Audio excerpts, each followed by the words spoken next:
Hello everyone, I am Tutor Firestone. Now we are going to solve the following question, which is x squared times 2 power x minus 2 power x, which is equal to 0. Now let's provide solution as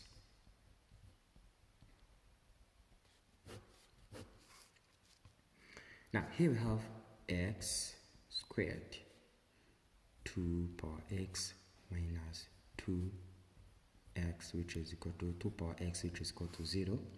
Now the first thing that we are going to do is to factorize 2 power x to the power x, which is, here we still remain with x squared minus 1, which is equal to 0.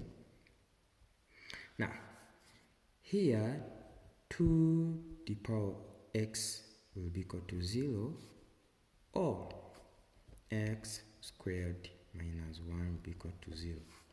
Now here there is no answer will be provided here to 2 to the power x, which is equal to 0. No solution will be provided here.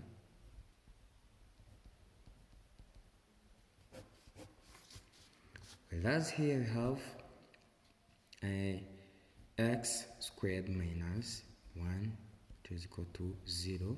Now here I have to provide the equation, which is a squared minus b squared, which is called roots of different squares.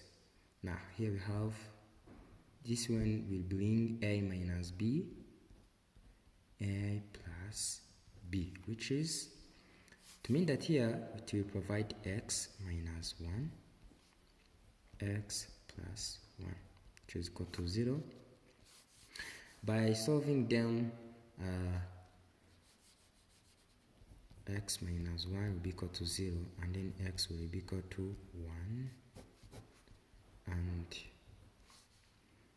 here we have x plus 1 will be equal to 0, whereas x will be equal to negative 1.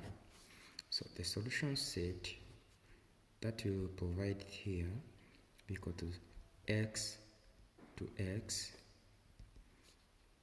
x will be equal to negative 1 and the 1. Yes, thank you so much. Keep watching. See you the next time.